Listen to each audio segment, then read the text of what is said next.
Hey, what's up, everybody? We have a new YouTube channel. Make sure you subscribe right now. Leave a comment on the video. Share it with your friends. It's also a podcast, 3 and Out, wherever you listen with me, John Middlekauff, Apple, Spotify. We have you covered, as well as thevolume.com. We have merch. Check out. I got 3 and Out hats right now. Thevolume.com. Search the podcast. Buy some merch. Okay, Middlekauff mailbag time. Fire in those DMs at John Middlekauff, Get your question answered here on the show. I have a question about the Niners. Do you think they might do a quarterback switch like the Rams to get over the hump and win the Super Bowl? Kyle loves Purdy. So I would say no, because coach loves him and he's cheap. And there's no quarterback, like the only quarterbacks you trade him for are not that they would trade him for are not available. And really, who else? Like, who would you trade him for? Right? You wouldn't trade him straight up. Like, he's had more success than Kirk Cousins. He's way younger and way cheaper. Dak Prescott, like that kind of crew of guys. Obviously, the top guys, from Herbert to Allen to Lamar to obviously Mahomes, like, can't do that. That's what makes the Stafford situation. That was pretty. Honestly, it's one of the more unique trades ever, because it was a major win for both sides. The Rams got a guy that took him to the Super Bowl, and then this year, kind of a throwback year, like Stafford was easily one of the best players down the stretch in the league. He was awesome. And the Lions got Jared Goff, who got him to the NFC Championship game in Detroit, which is pretty rare that it just kind of works out that way. Sports management major and a class we talked about at Dartmouth University, basketball trying to unionize. Do you think this is stupid? If any of the football teams unionize, they'll end up having a CBA agreement with the NCAA. Wouldn't there end up being a salary cap and a limit on money athletes can get? Or is it the right thing to do and the NCAA should just copy the NFL? Well, I guess in the NFL, the salary cap has nothing to do with how much Patrick Mahomes or Travis Kelce or any player off the field can make. I don't know enough about the details of the unionization. It does feel inevitable, if you just feel where things have started and where they're going, that there will be athletes put on salary. I would say the difference is in the NFL, it feels like I was going to say they're more valuable, but like if you're the starting guard on Penn State, you might be the least valuable guy in your starting unit, but you have value. You're starting.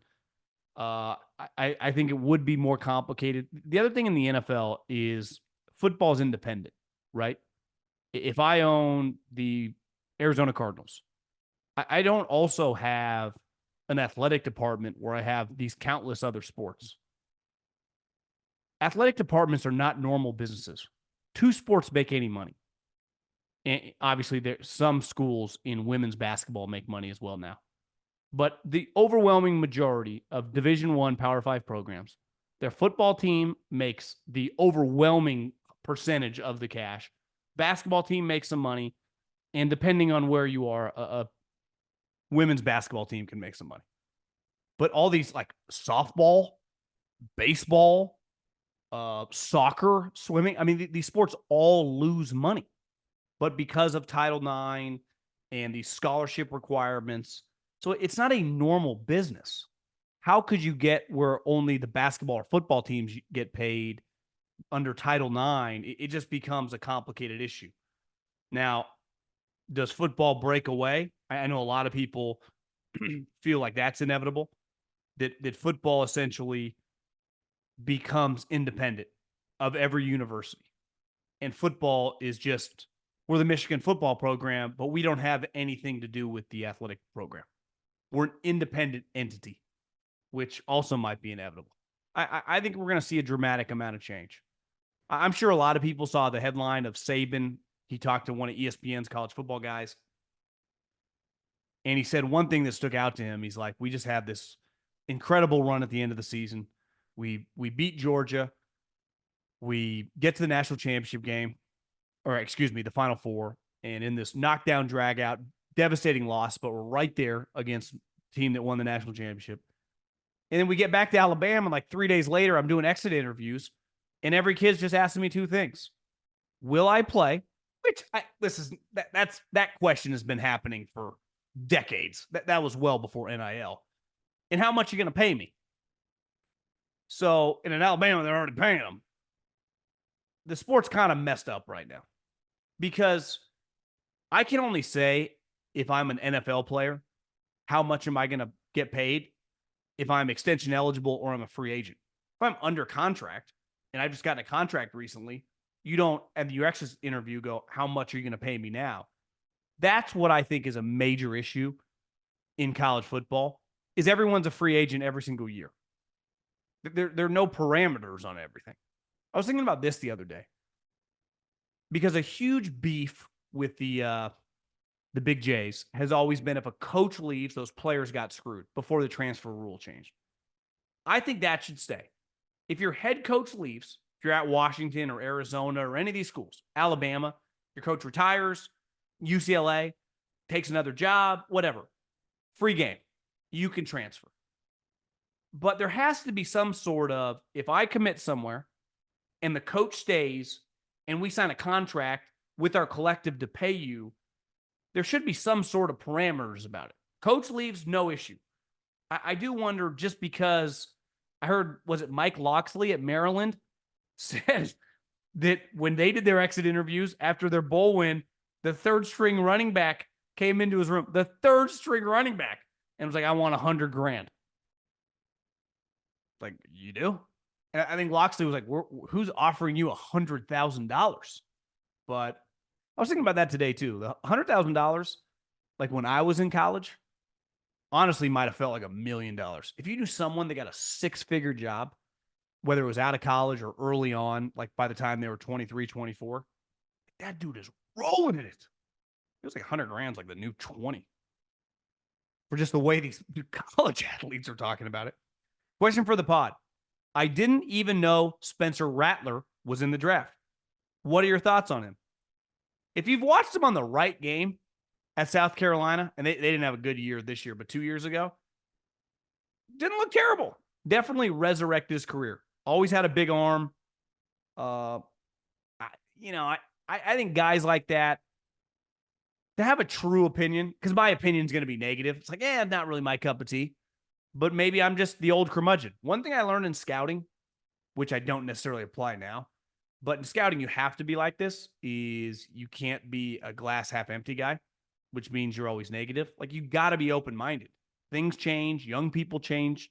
Now, there's a fine balance of being like Al Davis, open to anything, and then being like Belichick, only wanting super high character guys. There's some middle ground, and I'm not saying there's anything wrong with Rattler. Just as a player, remember early on at Oklahoma, I'm like, this guy stinks.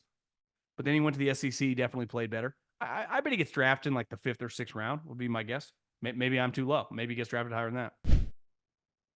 Love your work. Actually prioritize listening to you. I appreciate that. Question for the mailbag. Caleb Williams and the concept of an athlete's brand. Reading a Sports Illustrated article, God, this guy's throwback, regarding his and his father's approach to the combine, it makes sense. However, I'm struck by some similarities to Dwayne Haskins, RIP.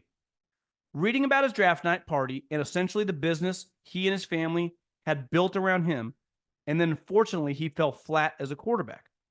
What is your perspective on athletes who have yet to prove themselves at the highest level of the game, essentially posturing themselves as a second coming of Brady without actually having achieved anything? Is it savvy business or massive hubris? I think you have to view these guys a little different because they're making money off their NIL and their brand, right? And I hate that term with guys that aren't accomplished.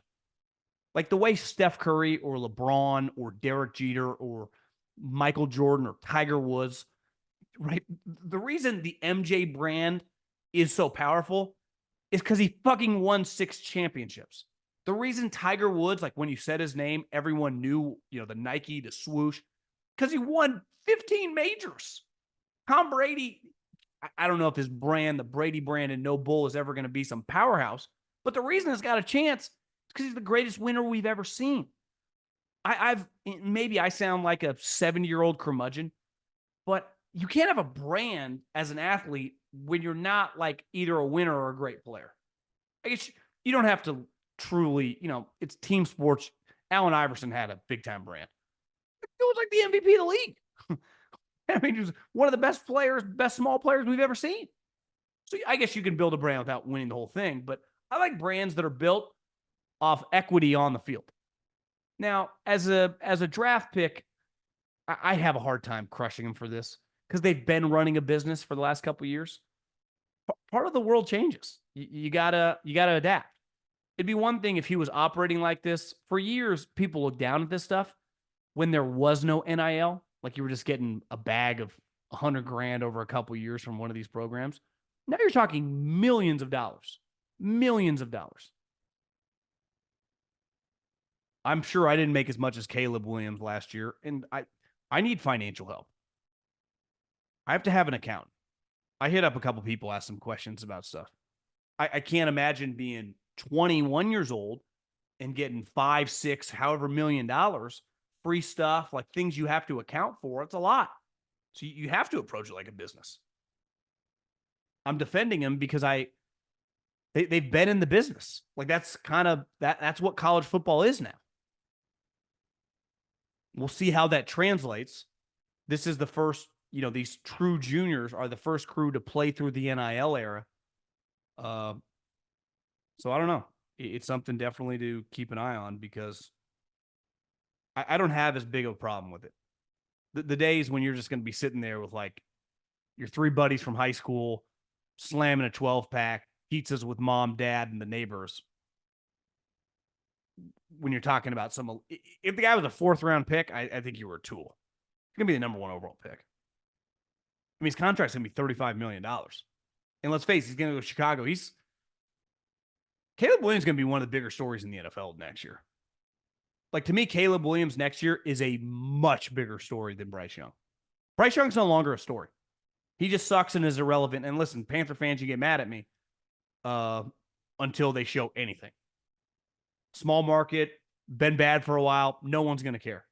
There are going to be a lot of eyes on Caleb Williams. Mine, yours. Even if you're not a Bears fan, you're going to pay attention. I'd say he kind of already has a brand. I actually came around on it. Hoping this one makes a show. Vikings fan. And I keep hearing rumors that we're going to trade up for a guy like Drake May or J.J. McCarthy. Why would we sacrifice assets when we can get who I think is a better quarterback in next year's draft in Shedeur Sanders or Quinn Ewers? Quinn Ewers is not viewed as a high-end prospect. People I know do not view him at the level of the names you're throwing out. And Shedeur, very, very talented. We got a long way to go. Long way to go. Might not have all been his fault. Offensive coordinator fired middle of the year. Offensive line bad. For as talented as he is, physically he's really gifted. It was hard to kind of judge him at the end of the year. Shedeur Sanders, I do not think would be a top 10 pick in this draft based on his 1 year at Colorado. Now, that can change, right? Jaden Daniels would have been a mid-round pick. I was watching because I wanted to watch some of the wide receivers, mainly just the wide receiver at LSU, Malik. So I typed in his highlights. It's hard not to see Jaden Daniels. And I've said before, I haven't that watching a couple YouTube 8-minute highlights for the wide receiver. I immediately text a couple college directors. I'm like, is Jaden Daniels a better quote-unquote prospect than Drake May? I'm not saying he's going to go ahead of him, but both guys return texts like, yeah, I think he might be a better prospect / player. So maybe Jaden Daniels ends up going number 2 overall. Big time arm, big time athlete. Honestly, the only question with him, he does look very, very skinny on tape, which whether he weighs 190 pounds or 204 pounds, I don't think it's going to change his draft status, but it is a concern. And he didn't weigh in at the combine. Gives him an extra 10, 20 days to add some weight. But, God, he was slinging it. Get in on the action with DraftKings Sportsbook, an official sports betting partner of the NBA. New customers who deposit $5 or more can get a no-sweat bet up to $1,000 back in a bonus bet. Download the DraftKings Sportsbook app now and use the code JOHN. New customers can get a no-sweat bet up to $1,000 if your first bet loses. Only on DraftKings Sportsbook with code JOHN. The crown is yours. I know you don't talk much baseball, but you touched on something recently about how some big names, Boris clients, are unsigned. Several of them are pitchers. I'm wondering why teams wouldn't consider Trevor Bauer. As far as I know, the legal things have gone away. I've watched several of his pitching videos, and he seems like a real likable guy. If he was an NFL player, I think he'd be on a roster and a team and would love to have him on the cheap. If he was an NFL player, he'd 100% be on a team. I don't think Trevor Bauer, before everything happened, and I'm not going to explain it. If you don't know, type Trevor Bauer into Google. It was just a long, windy road. But you're right. It does feel like he's cleared. Everything's over. Innocent or consensual. Like it was all about, was it consensual or not? There's a lot of physical stuff in the bedroom. Weird stuff. Which clearly he and she likes. But he was a pretty elite player before that happened, and the Dodgers basically just wiped their hands of him. I think even before that happened, there were question marks. I don't know enough about it, but I remember when the Dodgers signed him, I mean, he should have got like a $300 million contract, and they basically gave him 3 years. So there have been question marks with him going back a long, long time. But he's clearly, before he, the Dodgers basically kicked him off the team, he was a pretty elite player. And if we've all followed sports long enough, if you're of a certain age, it's inevitable he gets signed. Inevitable. Before my question, love your coverage of football and golf. Tell Coward you need a raise. My question, if I gave you the power over the Texans free agency, you got to sign 2 guys and draft the first 3 rounds. Name those targets. I can't do 3 rounds of the draft. I would say this. If you are any team with money, you should be all over Christian Wilkins when he hits free agency, the defensive tackle from the Miami Dolphins. I would sign that guy in a New York minute. To me, the Texans and the Washington Commanders, I bet he ends up on one of those 2 teams. I would say, what else do they need? Patrick Queen. Am I speaking out? I don't know the Texans roster well enough. Obviously, the Nico Collins, and they got Tank Dell. They could use a running back, Josh Jacobs. Now, you would say Caserio, Patriot guy, sign a running back. They could just draft one, though I've heard it's not a great running back draft. I would do everything humanly possible to keep helping out your young quarterback. So I would use free agency, buy a defensive lineman, buy a linebacker, or one of these safeties, right? Buy those type players.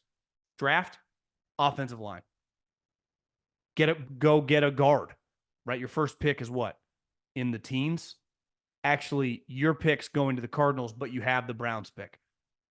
I'd take an offensive lineman or a defensive lineman. Or if one of those tight ends, I don't think it's a great tight end draft besides Bowers. Just bought a 3-and-out trucker hat. Would love one in black. If you were in the Packers front office, what position would you look to draft in the first round? Well, they've invested, it feels like, a ton of picks in the last several years on defense, right? I mean, they got first rounders at every level. Now, the Bakhtiari situation is less than ideal. I always lean, and this comes from watching what the Eagles did forever and then watching Andy. I don't think you can ever go wrong once you have a quarterback. Now, we'll see if Jordan sustains this level of play, but you're not drafting a quarterback in the first round. I don't think you can ever go wrong with the offensive or defensive lines. That's always what I would do. You clearly don't need wide receivers or tight ends. Your offensive firepower is loaded. So it's a really good wide receiver draft, which is awesome for you because you don't need a wide receiver. So if 4 guys and 5 quarterbacks go before you draft, that's 9 players, right? Pushing down all these other guys that you would want. What, offensive or defensive lineman, maybe a corner.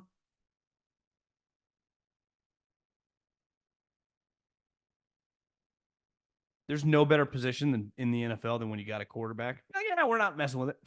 Not our priority. I noticed a great topic on the Rich Eisen show during the football season regarding the NFL's countdown timer.